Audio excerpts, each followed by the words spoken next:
Hey everyone, today we're in Norman, Oklahoma at the Sunset Memorial Park Cemetery, and what better time than to visit this one during the sunset.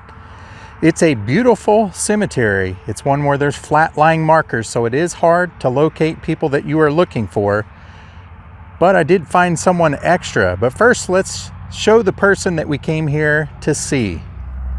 So if you want to find where we're at to find this person, it's right across from this office right here, and I'll give you a panoramic view.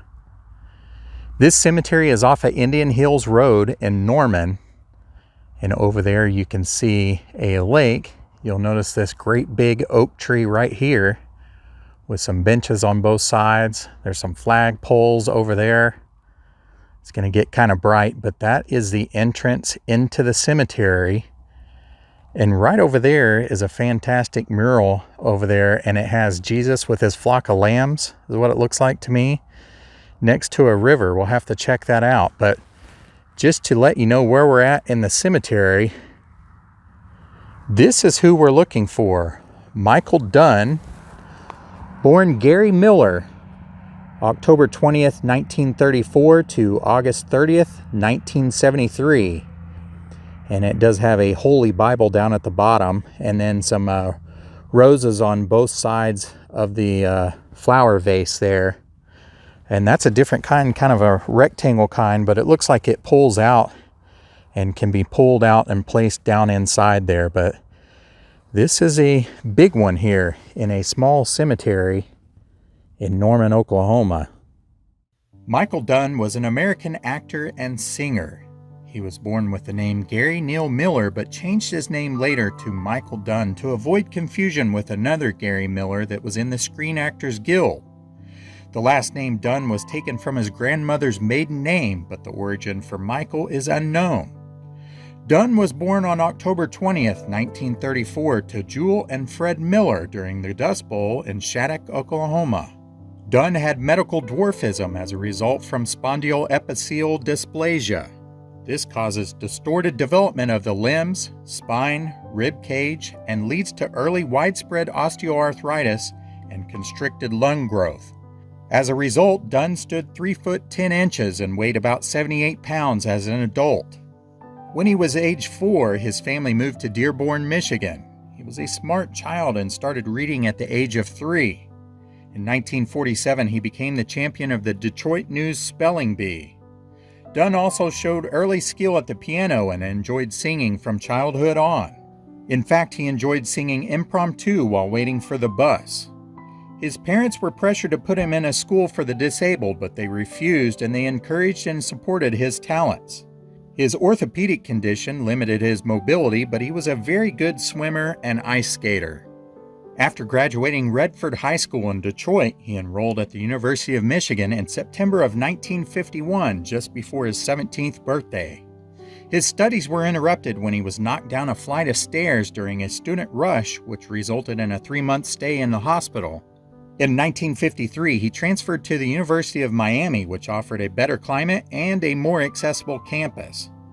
Despite testing really high, he did not distinguish himself academically. However, he was a high-spirited individual and well-known figure throughout the campus who sang in the talent show and even joined the football cheerleading squad. He became a copy editor and then a contributing writer, and then a managing editor in 1954 of the college magazine Tempo. At various points, he held different odd jobs, singing in a nightclub, answering phones for the Miami Daily News, and working as a hotel detective.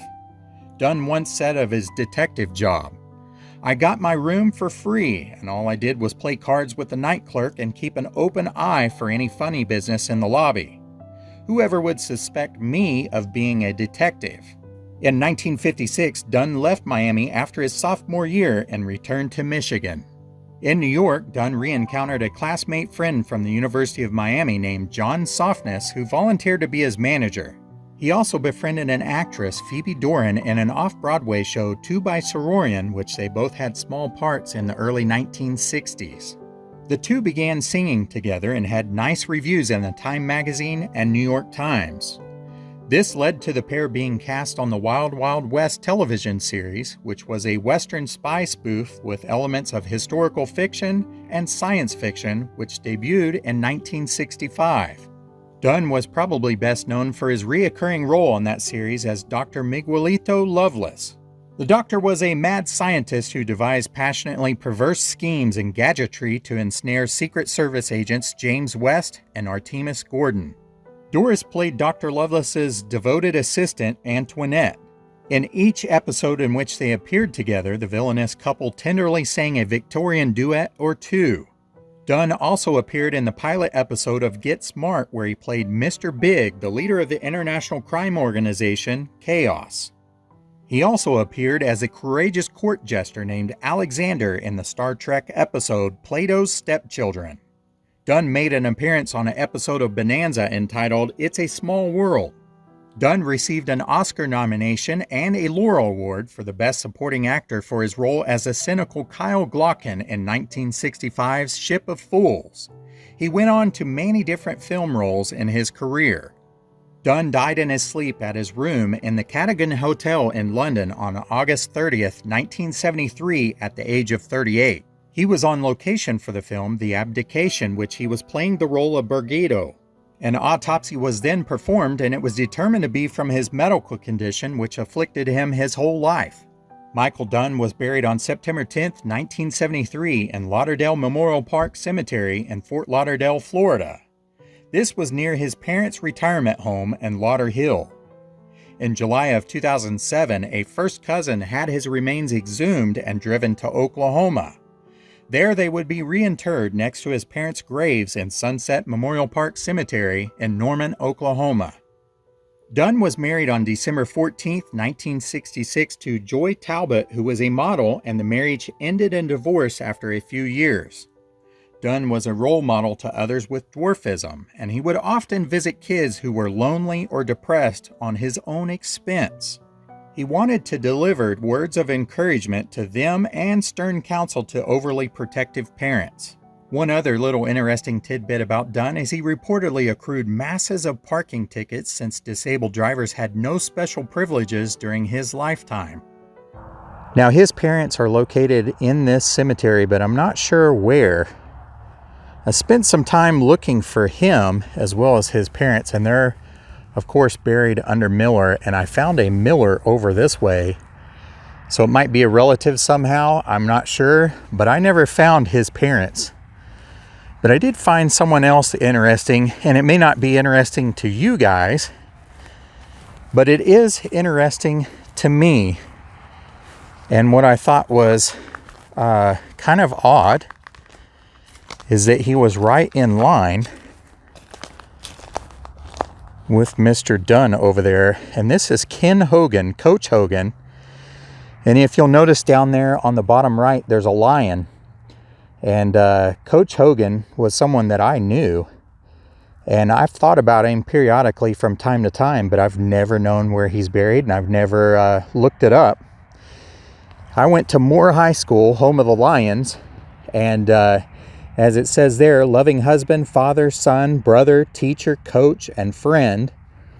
You touched our hearts. Thank you for all that you taught us and for all of the wonderful memories that we shared. We will miss you, and you will always be our Hogan's hero, your loving family and friends. Now, his daughter went to school with me and was in a class behind me.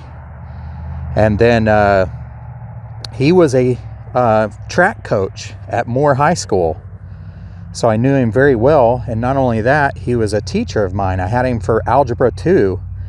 Fantastic teacher, caring guy, loving guy, funny guy. He had some funny facial expressions, but he could reach any kid in the class, and if you needed extra time, he was more than willing to do it, whether it was on the track field, even if you weren't on track and you were in another sport, or if you had trouble with algebra or any other kind of math, he was there for anybody.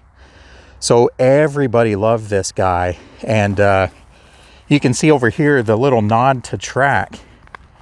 Kenneth Byron, never knew his middle name, but there's the track symbol, "We love you, Dad." October 23rd, 1948 to February 8th, 1999. in God's loving care. And so the interesting story about him is I was in the Navy when this happened, or just came out, I guess. And he was coaching track. And he literally just fell and went down to the ground. And of course, he was a jokester. Like I said, he had a great sense of humor. And he fell dead right there. I think it was his aorta that ruptured. And they said that if it would have ruptured on a surgeon's table, that they would not have been able to save him. It was just kind of a freak genetic thing, I guess. You can't predict things that are going to happen, so you never know when life is going to end for you. And he definitely lived life to the fullest. Everybody loved him. Everybody, I'm sure, remembers him, even if they haven't visited here. So there was nothing that they could do for him. But of course, the kids that were there in track practice, they thought that he was joking. You know, they thought he was pulling a prank on them, and it turned out it was true. So it's really interesting. I wasn't even looking for him, but as soon as I saw the name Coach Hogan, I was like, oh my gosh, and a lion. I know this guy. Sure enough, it is him. So just a little ways away from where we were trying to find Michael Dunn.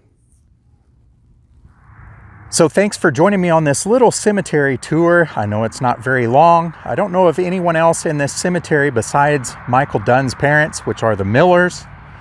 And I'm not sure where they're at. I'm sure there's a lot of interesting stories in this cemetery, and perhaps if you know of any, you can share them in the comments below. As always, I appreciate you watching, and we'll see you guys next time.